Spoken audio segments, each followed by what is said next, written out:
Okay, we will get started here. Welcome again. I'm John Davids, CEO of Influicity. Natalie Litchik is our social media lead. And the topic today is dirty little secrets about influencer marketing. And there are a ton of secrets to share, some good, some bad, some sort of a bit of both. We got a ton of questions from you guys also. We'll be getting to those. If you have questions throughout the session, feel free to drop them in the Q&A area. We'll get to them as we go along. If you are somebody returning to our community event, thanks so much for joining us again. If you're new here, Influicity works with brands to create communities that drive revenue.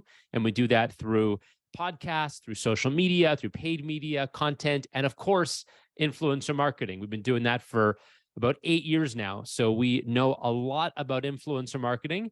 And let's kick it off here. So Natalie, what is your dirty little secret about influencer marketing?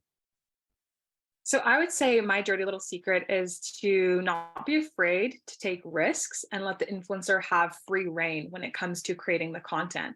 I think it'll definitely come across as more authentic.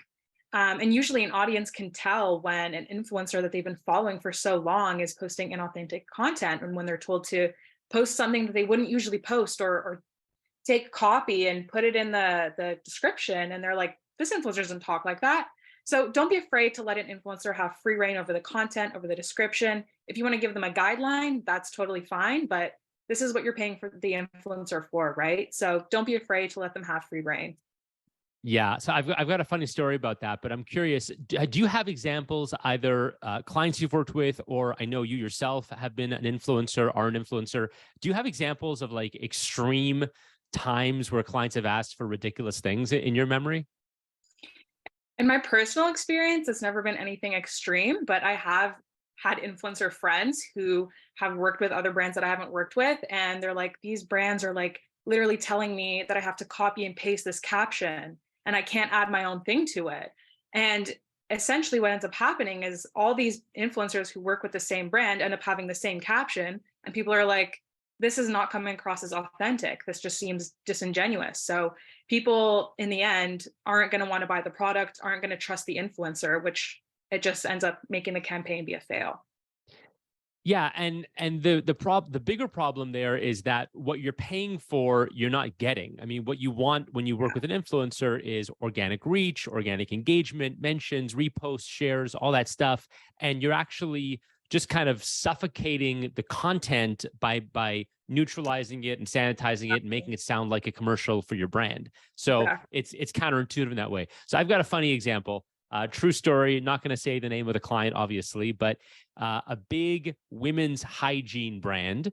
They sold tampons, a very big company, and they were working with, we were a client of ours for a long time, still are.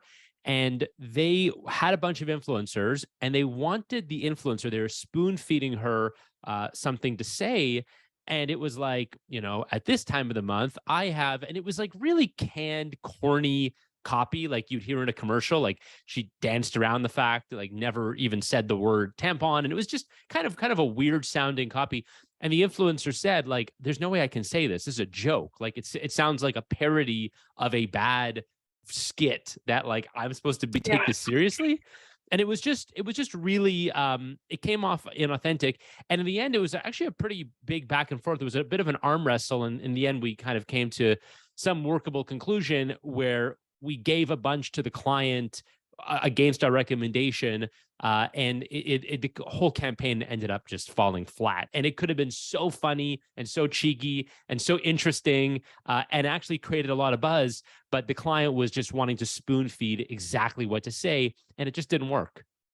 Yeah, I feel like that's the problem. I feel like just, these are what you're paying people to do, and they have experience with this, so they know what works, right? So just put faith in them and trust the process. Yeah, 100%. So my influencer dirty little secret is that influencer and follower fraud is a big deal, and it happens a lot. And there are ways to sort of get around it and make sure it doesn't affect you. And I'll talk about what I mean right now. So follower fraud, there's a few ways to look at it, but people with fake followers. So it says they have 100,000 followers. Really, they don't. half of those people following are bots or, not interested in some way. It could also be that people are buying likes or buying comments or all these sorts of things. And what I want to say about that is that it exists across every platform.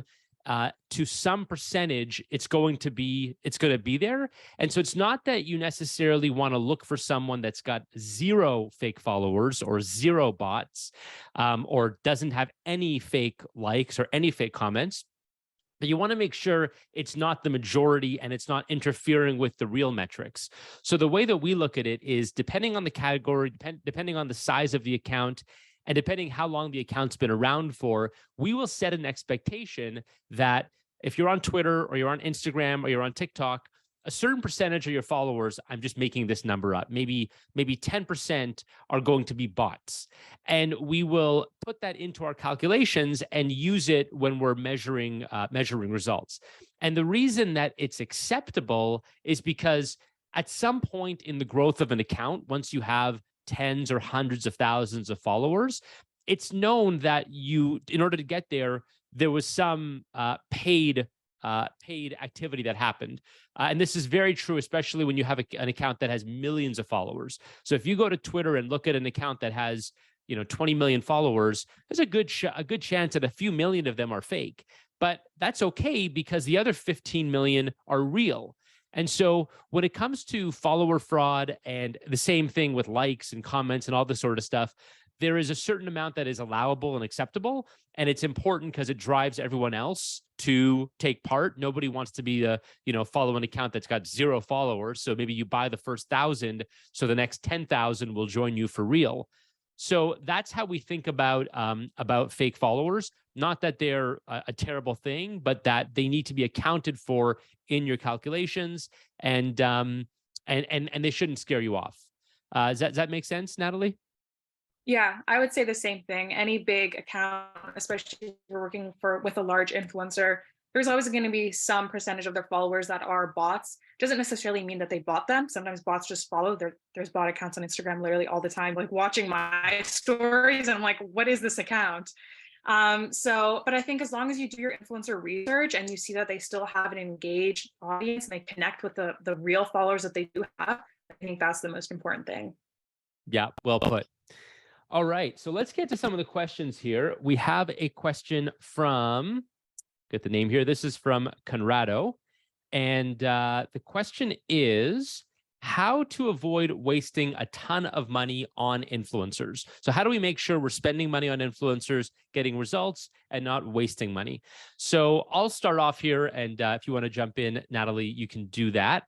So what I would say is, you want to look at influencers and influencer pricing in the same way you look at pricing for any other kind of media. So for example, if you're buying television airtime, or you're buying radio airtime, or you're buying podcast airtime, or Facebook or Google, you're going to use a metric like cost per thousand, CPM, or cost per click, CPC, or pay per click, whatever that metric you're using, cost per lead, etc. And you're going to take that number and put it into some type of formula to say, I will pay this for that. I'll pay X for Y, certain number of impressions, certain number of clicks. And that comes down to what you as a brand have as your objective. If your objective is getting leads in, maybe you're doing a lead-based campaign and you know that you can pay $48 per lead, or you can pay $12 per 1,000 impressions for that exposure. You need to be able to put the influencer into the same type of calculation. So we have a calculation, ballpark, we will pay $8 to $12 CPM for an influencer's content. And in some categories, maybe that's $25 or $30 in a very, very niche category. And in a very broad category, maybe that's much lower. That's like $2 or $3 cost per 1,000. So we know for every impression or view that we get from this influencer, we're going to pay this. Where you get into a problem is when you don't do that calculation and you just say, hey, a video from this person is $4,500.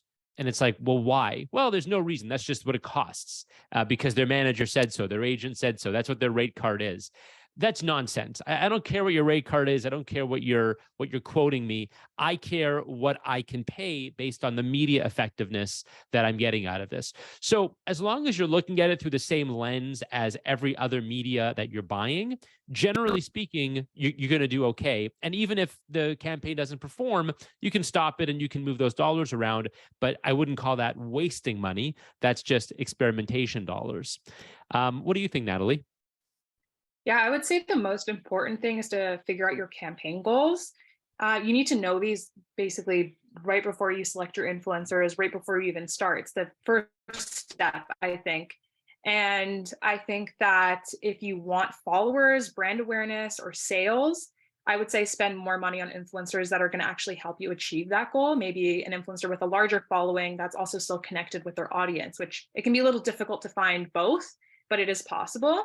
Whereas if you want a different kind of goal, say you just want an authentic audience, maybe someone who is genuinely really connected with their followers and has a really strong community, go for the smaller influencers. Those are obviously going to be a little cheaper, but depending on your goal, a smaller influencer could be the way to go. So I think just figure out your goal. And then from there, figure out if you want to spend more money on the bigger influencers or less money on the smaller influencers. It all just depends on your goal, I would say. I agree, and the objective is sometimes not even accounted for. So we have clients, Yeah. first time clients, where it's like we want to run an influencer marketing campaign, and then we'll say, okay, great, what are you trying to achieve? Oh, we want reach, and we want sales, and we want conversation, and we want likes, and we want account growth, and it's like, whoa, whoa, whoa, I want all those things too. I also want a Yeah. unicorn and a genie with a magic lamp. But let's actually focus on what you're trying to achieve right now, and Yeah, really exactly. focusing that goal. We have a client that we work with, Natalie, in the apparel side, and they're trying to achieve a follower growth on their social. They're also trying to achieve um, uh, conversions on their website, so actual purchases for the clothing. And we're very careful to say, okay, those are two separate goals. Let's make sure we're not trying to achieve all those goals all at once. Exactly, exactly. And you have to know who you're looking for when it comes to those goals. You can't look at one influencer with say 5,000 followers and say, "Hey, I want you to get me reach. I want you to get me sales. I want you to get me new followers." It's just not going to work like that. So I think depending on the campaign, just figure out your goal and find the right influencers, and obviously do a lot of research on that influencer to know that they're the right fit for the campaign. Yeah. Okay, next question. This is a good one. How would a healthcare company utilize influencer marketing? So, influencers in healthcare, pharmaceutical, medical. I'll jump into this one first. So, when it comes to healthcare, I'll start off by caveating, depending on what state or city you're in. There might be rules and regulations around what you can and can't advertise. So I'm going to put all that aside for a second and just assume that you are able to promote your product. Um, so in terms of how we use influencers in healthcare, in medicine, in wellness, all that kind of stuff, what it really comes down to most of the time, not knowing what product in particular that you work on, is starting at the end and working backwards. So we always start off with what is the client or what is the potential customer experiencing? What are the symptoms? What's the lifestyle associated to this? What is the common problems they have? What do they want to do that they can't do? Maybe they want to lose weight, or maybe they want to, or maybe they are worried about having a certain type of surgery, or maybe there's an ailment or something. So what is the lifestyle and emotion attached to that? And then how do we work backwards from there to say who are the people that we can associate to that? Who are the influencers? And then how are they going to tell that story? I think where brands get in trouble is they start with themselves. They start with, here's the product we're selling. Let's go forward from here. Let's march onward from here. Well, that's a problem because you're starting from a point where you're trying to serve yourself now. What you need to remember is you're serving the audience, and you're serving them in a way that they digest information. So if you think about it, it's like, what is that person living? What's their truth right now? What's their lifestyle right now? And how do we work backwards to address them? And then at the very, very end, there's a call to action of, hey, here's what we're selling, or here's a solution that might work. And so that's how we approach a lot of what I'll call non-traditional influencer clients. It's if you're selling like makeup and food, it's kind of simple what the creative might look like. But if you're selling you know, a certain medication or a surgery or something like that, you need to start with the emotional lifestyle appeal and work backwards from there. What do you think, Natalie? Yeah, I would say this one's a little trickier, obviously, because it's not a fun, flashy product that's being sold. So I would say I would go for two types of influencers if this were to be an influencer campaign. I would pick someone who has some sort of expertise in healthcare and get them to try out your services in an actual genuine way and get them to talk about their experience. So, for example, there's plenty of influencers in the health TikTok world, so get one that's like actually respected. You can do that by looking at comments and seeing if people actually trust this person, right? And get them to try out your product or your service or whatever it is. And then secondly, you also, I feel like, need the more casual side to things as well. You need to connect with an influencer that isn't someone that's an expert. You need to have an influencer that's maybe just like one of us and have them experience your product or your service and show their followers what they can expect from your healthcare company as well. So it's the more authentic side, the more, oh, I'm just a regular person, I don't know anything about healthcare, what can I expect to see? Yeah, and I would add to that by saying it's actually interesting. You pointed something out, which is the people who are sort of experts or people in the field versus regular people, depending on the vibe and the sort of authority you're going for. You know, if you're trying to reach a point of authority, maybe you need the dentist or the doctor or the pharmacist Yeah. influencer versus just the patient influencer. Yeah, and I would also say just to stay cautious if you I wouldn't get like a regular influencer to promote like a medication, for example. I know a story of like an influencer who promoted a birth control on her story and she got so much backlash because they were like, you're not a medical expert, like why are you recommending medication to us? So I would say depending on what that product or what that service is, then I would say then you can go forward and say, hey, am I going to pick an expert or am I going to pick just a regular influencer? Well put. All right, this question comes in from Samantha. It's a good one. Does the size of the influencer's account matter? Does reach matter, and how do you I guess how does it affect the campaign? Why don't you take this one first? Sure. So I would say yes and no. Again, it depends on your campaign goals. So if you want sales, then I would say go for the bigger influencers.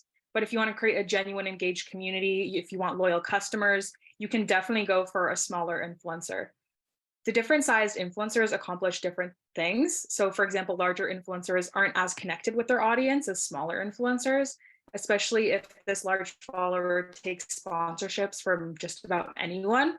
If you collaborated with an influencer that will promote basically anything for money, it likely isn't going to get you the results that you want or you need. So I would say in some instances, it can be better to go for smaller influencers, especially if you have a small, tight budget, as they're going to be able to create an authentic pitch and an authentic sale in a way that a larger creator might not be able to. Yeah, I would add that this is so category dependent. And Yeah. what I like to say is, you know, depending on what you're selling, so everything you said about large influencers not having direct necessarily connections with their audience versus the smaller ones, but then it also comes down to what vertical are you in? So in a category like where we play very heavy in B2B marketing, or let's say a very particular niche like education institutions, or companies that sell equipment for the fishing and farming industries. When you get into those niches, it doesn't really matter that somebody has 100,000 followers. What matters is how many of those people are actually qualified buyers for this product. And in that respect, you could do very well working with an influencer that reaches 5,000 people. If those 5,000 people are qualified inside your ICP, your ideal customer profile. So thinking about your category first and then going down. Now, where you do need to go for the reach is when you're selling a consumer packaged good to everybody. You know, you need national reach. Like when we work with the Unilevers and Procter and Gambles of the world, of course, they need to reach everybody all the time because 92% of the population uses their products. So that's a different story versus, like I said, if you're selling farming equipment and you're looking to reach people that own farms, Well, that's a much, much smaller demographic and population. So depending on the category you're in, size does not always equal better. I would not want to work with a very big influencer promoting something that's quite niche. Anything you want to add to that, Natalie? No, I think that's like, yeah, exactly like you said. Like, you wouldn't want to work with someone who has a huge following but has nothing to do with your niche. So, yeah, I would say the same thing. Like, if they have 5,000 followers who are actually going to convert, then I think that's the most important. Yeah. Let me ask you this. What do you notice differences across different platforms? So like let's take TikTok, Instagram, YouTube. Let's take those three. Does size differ on those platforms? Like is a big influencer on TikTok less valuable than a big influencer on Instagram? Do the numbers differ?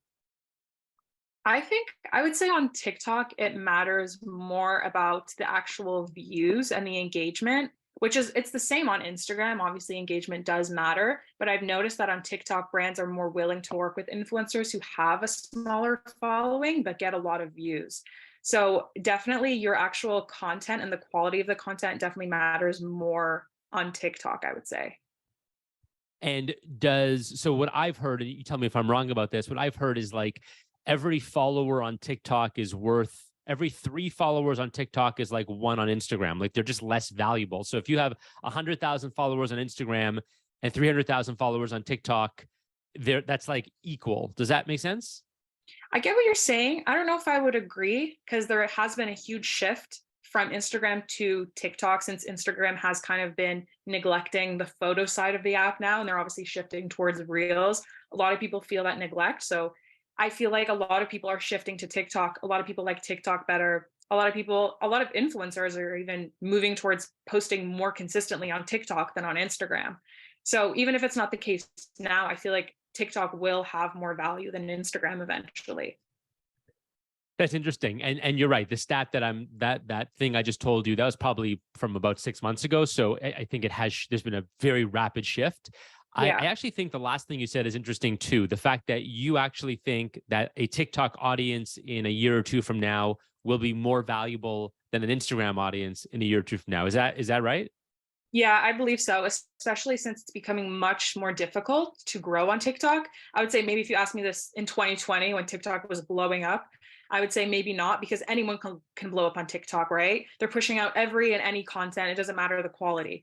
But now it's much more difficult to grow on TikTok since it's so oversaturated with content and with influencers. So I think that's only going to get worse in the sense that it's going to be harder to grow.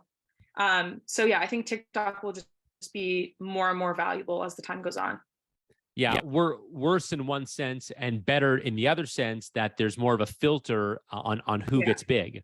exactly, exactly. Okay, this question comes in from Jacob. It's a good one. So Jacob is asking, what are the most impactful uses of influencer content you've seen outside of the social feeds? So let me take this one first because I think, a good answer. And you might have the same answer as me, Natalie. But the use of influencers that we've been using for probably 3 years now, and we're still doing it, and some people have started to catch on, but we're still kind of ahead of the pack here, is podcasts. So using influencers as podcasts hosts is a really, really effective thing to do for a few reasons. A, they're media trained. So, and they might be self trained, but they sort of know how to talk. They know how to carry a conversation. They know how to capture attention really quickly, especially if they're on a platform like TikTok or Instagram, where you only have a few seconds or 1 second to catch attention. So they know how to capture attention and be interesting. Number two, they have a built in following. So they have an audience that will follow them from one platform to another, which helps a lot. And three, they have a niche that they know a lot about. And so if you're putting them in a place and in a scenario where they're able to talk about the thing that they know about, it's just very natural for them. If they already do YouTube videos and Instagram posts on let's say recipes or on fashion trends or what have you, they can do that on a podcast in a really effective way. So the transition of influencers from social to podcast is something that makes a lot of sense. And then the other one I would give is taking them into your environment. And so I don't recommend this on day one because I think it's always better to just go where the audience is rather than try to take the audience to you. So I recommend brands try to be native in the influencer channels. Give the product to the influencer, let them use it in their channel because that's where their audience is. After you develop a relationship with an influencer, though, taking them and bringing them into your brand, either as your spokesperson or someone who does takeovers on your social feeds or something like that, can really play nicely. Because again, for all the same reasons, they're proven in the category. They know how to hold attention. They know how to grow an audience, and they have an audience that they can bring over. So those are a couple ways I would use influencers outside of their socials. What do you think, Natalie? Yeah, I mean, you made a really great point. I think podcasts are a great way to do it. I also think now with the growth of the influencer marketing, I feel like brands don't even have to create their own website content anymore. And I feel like this is a great thing if you find yourself busy, if your brand is maybe your side hustle, then and you feel like you don't have time to create your own go rent a studio to get the perfect lighting and get the expensive camera to get a shot of the product or whatever it is you're selling. Now you can literally just pay influencers to do all the dirty work for you. So I feel like a lot of influencers are, I've noticed on websites that I'm shopping, it'll be like majority influencer content, or maybe it's user generated content, whatever the case may be. But I'm noticing a shift of brands no longer taking their own, professional studio content. And now it's a lot of the time just influencer content. And it doesn't even have to be for social media anymore, it's just for the website. It's so true. We were doing 3 years ago, we did a photo shoot for a fashion brand, and the content was being used for social media, for Instagram at the time, as well as their catalog. And I'm sure it went on their website too. And so it was like one photo shoot serving three purposes. Exactly. Yeah.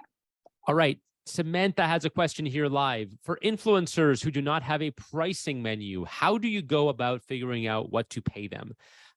So pricing is like almost always the number one question clients have about influencers. So I'll take a stab at this one first. So influencers pricing menu, I honestly don't care what their pricing menu says if they have one. I guess the only reason you would care is to see if you're going to have to really, really negotiate hard or if you're in the same ballpark. But from a pricing standpoint, the influencer will say whatever they want to say, or their manager or agent will say it. And sometimes, by the way, it's inflated. So they know they're going to get $2,000, but they ask for six. So what their pricing menu is, let's put that aside because it doesn't really matter. We look at a formula of what they're worth on a CPM basis, and I already talked about this a minute ago, so I won't say the whole thing again. But just to go a little deeper on the how side, we're looking at what are we paying for media across the rest of our media mix: television, Facebook, Google, linear, whatever that looks like, and then how does influencer fit in? Now, I'm not saying that it's going to be the exact same CPM because the influencer might be more effective or less effective. So you've also got to see how does this measure against my final objective, which is, let's say, selling a product or booking a meeting in the case of B2B. So looking at it through the lens of what you pay everybody else, every other media vendor, and then putting the influencer in that same bucket is how you do it. Now, in all honesty, it's a lot harder than it sounds because it's a lot of math and a lot of spreadsheets and a lot of R&D. We've been doing this for 8 years. So for us, it's like rinse and repeat. But if you're just starting out, make an investment and be willing to get it wrong a few times, honestly. Like be willing to overpay here and there to figure out, oh, you know what? I thought we were overpaying, but we actually got great results out of this person. So let's keep going with them. We've seen examples. There's one company, I won't say what they're called, but it's a meal delivery company, and they are notorious for I should say they're notorious, but they tend to sort of underpay. And what happened was they approached they approached us, and we brought them an influencer, and we noticed that with one particular influencer they were willing to pay much higher prices, and it was like everybody else they were giving a hard time to. No, we got to pay this person less, that person less, but this one influencer they were willing to pay a lot more to. And we said to them in a meeting, we're like, why are you willing to pay this person that but this person that? They have the same following pretty much. And the answer was the conversion on this particular influencer, for whatever reason, was so high that it didn't matter that they were paying a higher than usual CPM. Their conversion was just much better. So you've got to be willing to do some R&D to figure out what actually works for you. Anything you want to add on pricing, Natalie? Yeah, I would say there's also a lot of tools online that can kind of show you an estimate of what an influencer can charge based on their engagement rate and their follower number. So I feel like you can do a little bit of research on that. So you can get kind of an estimate. It's not going to be exact, but it can give you a good number. And I'd also say once you have your budget figured out, reach out to more influencers than you expect to work with and see which ones are willing to work with you within that budget. If they don't want to work with you, then that's fine. You have all these other influencers that you reached out to. So I would say those are my two biggest tips. That last one you said, by the way, is so important. So we always, when running influencer campaigns, will over suggest Yeah, the influencers. You know this because you've done it many times. So it's like if you need 5 influencers for a campaign, find 15 or 20, so that when you narrow it down, this person's not available, that guy's too expensive, this person has a conflict. You never want to be in a situation where you actually need to work with one particular influencer. You're putting all your eggs in one basket. Never want to be there. exactly. Okay, question here from Riza. What KPIs in influencer initiatives reflect sales outcomes? So let me just get that again. So what KPIs and influencer initiatives reflect sales outcomes? So if your goal is sales, everyone's ultimate goal is sales. But if your immediate goal is sales, what KPIs should you be looking for? I mean, I would say their engagement is really, really important. You want to make sure that the content you're putting out there on the influencer channels is actually being received. And that's not just impressions, but that's how many people are liking and commenting on this. And again, it's not about size. It doesn't matter if the influencer has 100,000 followers or 5,000 followers. Either can work as long as the audience is very engaged. And the other thing I would look for from a sales outcome is, honestly, I would try to achieve consumption before I achieve conversion. So everybody wants to start off and say, okay, we're going to, our goal from day one is selling. The reality is that's a very, very hard goal to achieve immediately before you've built trust.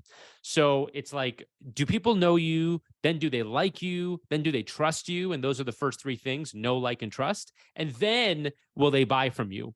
So when we're running TikTok activations, which are ongoing, for months and years at a time, it's the first thing is consumption. Like, can we build a community that's consuming content here, that's interested in the content? And then after 3 or 6 months, can we start putting some sales messaging in?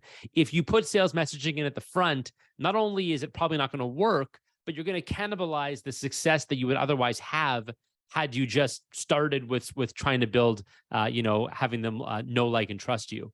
So that's what I would say for sales as a KPI at the beginning. Anything you want to add, Natalie? Yeah, I would just say in terms of sales, I think website clicks or link clicks and stories are the key to kind of track that metric. And in addition to using that, I would say you can also use a unique coupon code for the influencer, and it allows you to track the sales made from a specific collaboration. So if you're working with 5 influencers, have 5 unique codes for each person, and that can kind of help you determine what sales were made from this collaboration, if this is the person you want to work with again, if it was a successful campaign, etc. Question here about engagement pods. Are you familiar with engagement pods, Natalie? I do know what they are. Yeah. Okay. So I've got some thoughts on this. So the question is, how do you identify creators who are in engagement pods? So why don't we start off by saying what an engagement pod is, and then how you identify it? Sure. So an engagement pod is essentially a group of people, maybe say what this is on Instagram. It's a group of people who maybe are on the same DM group. So there's like 15 influencers and they're all in like a group chat on Instagram DMs. And whenever each one of them posts, they send the post to the group chat and they say, hey guys, just posted, like, can you interact with my post? Can you comment, save, share, whatever it may be? And people basically do this to spark their engagement on their post. In terms of actually identifying if someone uses this, John, maybe correct me if I'm wrong, but I feel like there's not like an authentic 100% way to know if someone does this for sure, because usually engagement pods are full of real people. They're not bots, right? Right. So I feel like it's tricky to distinguish who actually is this person's friend versus who's just a person that's part of a pod and they're being told, hey, comment on my photo. So I feel like you'll never know 100%, but I feel like if that is something you're worried about, I would say look for comments that seem like genuinely interested in that person and what they're saying in their life and maybe about a product they're selling. So I feel like as long as people seem genuinely interested in the influencer in their life, then I feel like that would be an influencer I would want to work with. I've had mixed feelings about engagement pods. I used to not like them. Now I really do like them. So what you said, everything is exactly right. I mean, you don't know. You can look and see if people are following and liking and pretty much doing the same thing every single time. My audience on LinkedIn, I've never used an engagement pod, but I get a lot of the same people liking every single post because they're fans, and I get Yeah. asked to be in engagement pods all the time. I've never done it, but I'm not against them, and the reason is because being in an engagement pod means that you're taking what you do seriously. So some people, the negative slant on it is like, oh, you're cheating because you're asking people for likes. And it's like, everybody asks people for likes. These guys are just doing it better. Like every piece of content I put out there, I'm saying like, follow, share, subscribe, right? Tell your Yeah. friends. So it's Yeah, not like, exactly. yeah, it's not like it's underhanded. All you're doing here is going the extra mile, taking the time to find people that are genuinely aligned with your category. They probably have a similar audience. They probably have similar interests. And you're saying, hey guys, share this and I'll share that for you. You could say the downside is that particular like or that particular comment is not valuable because they may or may not have been interested. Okay, fine. But by commenting, they expose this piece of content to, 100,000 more people. And that's a good thing. So I'm actually not against engagement pods at all. And that's kind of my answer. As for the question, how do you know if they're in an engagement pod? I don't. I suppose you could ask them. I would tell you if I was, or I don't think it's that big of a secret. Yeah, I would just add on to that yeah, kind of like you said, I think like how you mentioned earlier, how a person can buy 1,000 bot followers just to get people kind of to initiate them to follow, right? I feel like engagement pods can be kind of the same thing. You get say a group of 15 other influencers to comment on your photo, and it encourages other people to follow you and also comment because all these other people are following and commenting on this person, like they must be valuable, right? So it creates that kind of image and makes people want to follow that person. And also the engagement on the post does push it out more. That's kind of just how the algorithm works. So yeah, I wouldn't say it's necessarily a bad thing because the post or whatever it is will be pushed out if there are people engaging with it at the end of the day. One of the things you said there is really important, and that's the people that are in the engagement pod, assuming they all have good, strong, healthy audiences. They're going to be filters for themselves. Also, they're not going to be in an engagement pod with people that are of lower quality. So it's Exactly. it's actually, it could be a plus in that respect. Yeah, and just to add to that, I think a lot of the time too, people are engagement pods. Maybe not all the time, but I feel like people are in engagement pods with people who post similar content to them or someone that they would like to follow, because obviously you have to follow these people and engage with them. So if you're doing a sponsored post with this person and some of the people interacting are part of an engagement pod, if they're in the same niche as the influencer you're working with, they too could also be interested in that product. So you are still at the end of the day exposing the product to real authentic people. And I think that's what matters most at the end of the day. Next question from Jessica. What are the first steps in taking an influencer initiative? So how do we get started if we're a brand that's not doing influencer marketing? First thing I would do is start, like, step one, identify what your campaign goals are, what your objectives are, marketing objectives. Then I would identify a short list of influencers or a long list of influencers that you might want to work with.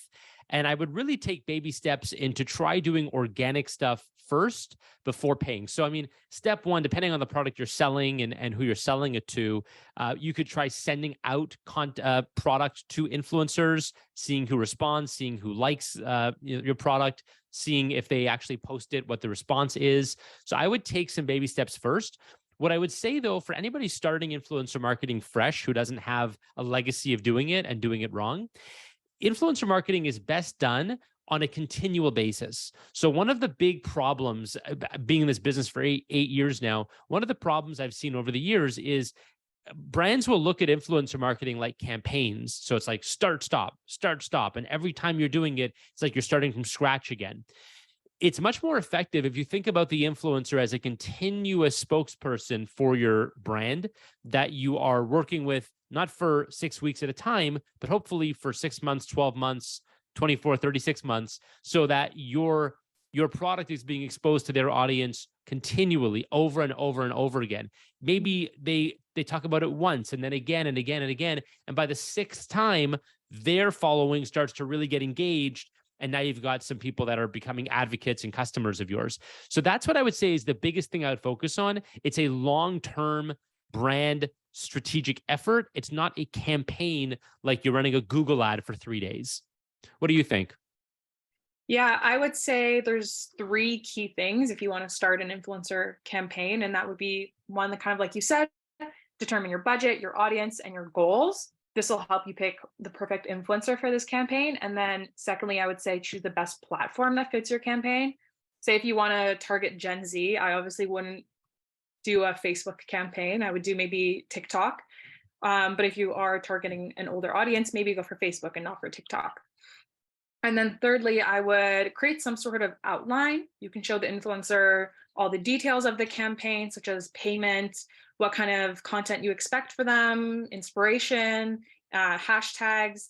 And at this point, I would also create a contract, and you can ask the influencer to send over content before it's published. And then if you trust their content and you like their content, then I would say, like, you don't even have to ask them to send it over. You could just have them, hey, like, I like your content, go for it, publish it. I think this creates a really good relationship between an influencer and a brand, because it just creates that kind of trust. And you give, like I mentioned earlier, the influencer all the free reign. So yeah, there's number three, just basically create an outline, show them what you want done, and then they can do it. All right. Let's go down to a question from Jennifer. So the question is, what is the key trait of an influencer who delivers the strongest ROI to brands?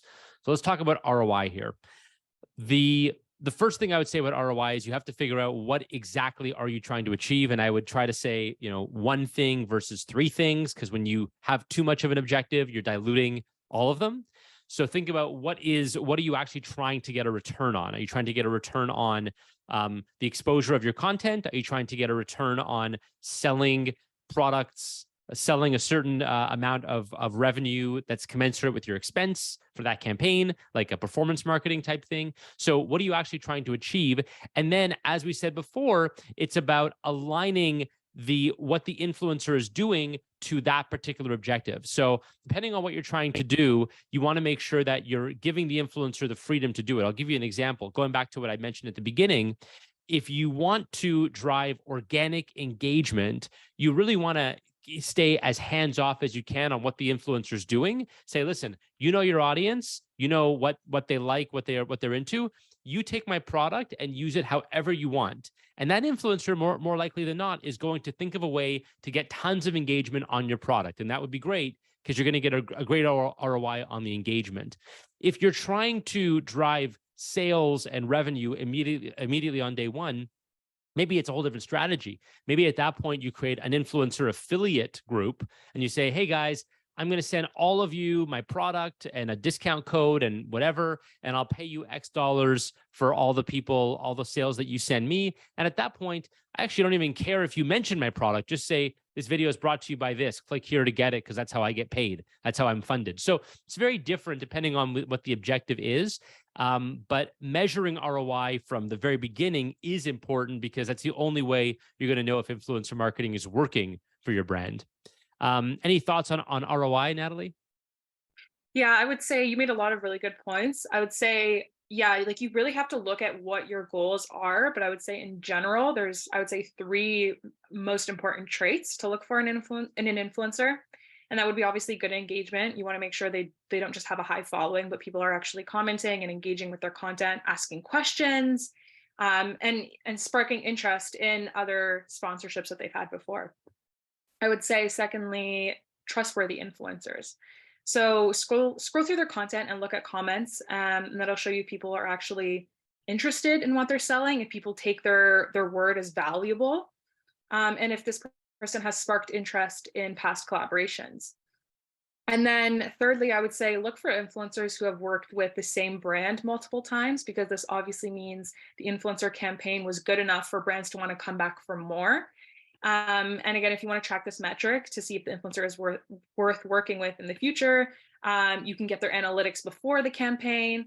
And you can also give them a unique coupon code to use for their followers to track this data further.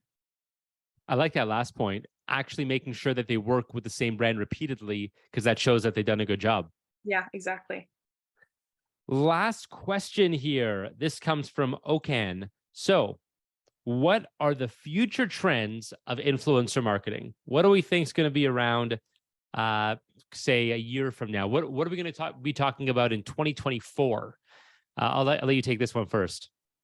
Sure. So influencer marketing, I think, will always kind of have its own unique place, and it's always going to be a form of marketing that um, can only basically be achieved with influencers, obviously, right? Like it's a very unique and special form of marketing. However, I've been seeing this big shift, and maybe other people have as well, towards user generated content. And that's kind of a new trend that we're seeing in marketing. And a lot of brands are hopping on this trend and kind of maybe shifting away towards, away from influencers, maybe if they have a lower budget. So, user generated content is essentially original brand specific content created by customers, regular people, not influencers, and it's published on social media by brands.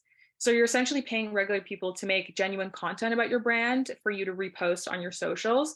And I think this is a great way to get content that seems more authentic for your social media, and it's a much more cheaper alternative to regular influencer marketing, but it still has that really authentic, like, I'm a person just talking to this audience, talking to the followers. So it's a really great alternative for people, and it's really blown up in the last few months. That's a really good point. I'll expand on that.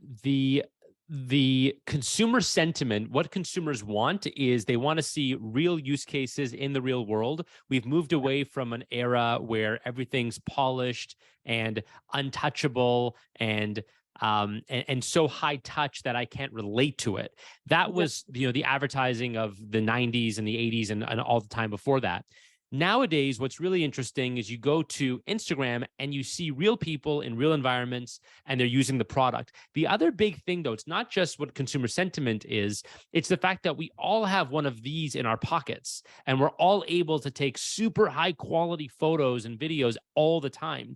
So I was with a client a couple of days ago and they were showing me their Instagram feed where it's a new client. And I was looking at their Instagram. And I said, this stuff looks amazing. Who does your photography? And they said, it's all user generated content. Our users have cameras in their pockets. They are, really, really, they love our product. They use it a lot.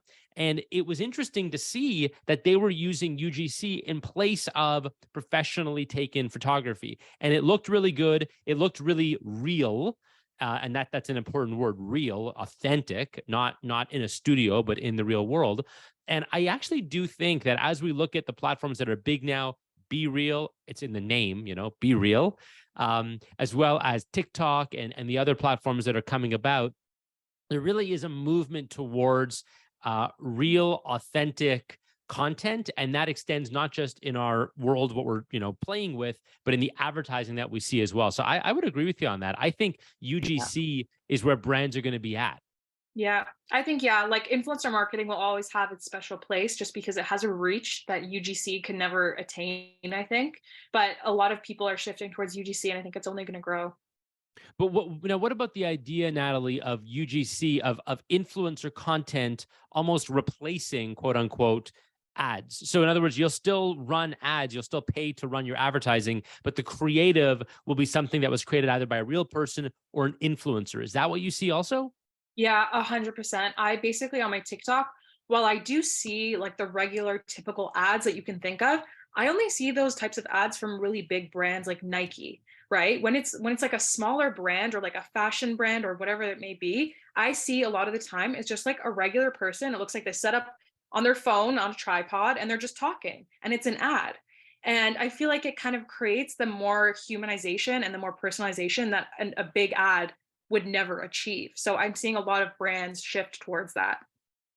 And isn't it interesting also how many brands are rising now that are influencer anchored brands? I'm thinking about Mr. Beast, and I'm thinking about Nelk Boys, and of course Kylie and Kim Kardashian, and all these types of influencer led brands. It's always about the personality and the Yeah, fact that the audience feels a connection exactly. versus as you said, a Nike or a Starbucks or Adidas, where it's not like I have no relationship to this cup of coffee. I think the next Starbucks will be a person who launches their coffee chain. Yeah, it's like if Nike has an ad about like the best running shoes to go on a jog in. I'm like, I don't jog, I don't care about that. But if they create a really like a person sits down and they're like, OMG, I love these shoes. They're the perfect thing for this outfit. I would actually be interested, right? So having a variety of really personalized ads like that, whether it be UGC or influencers, I think is the key to connecting with your ideal audience. So good.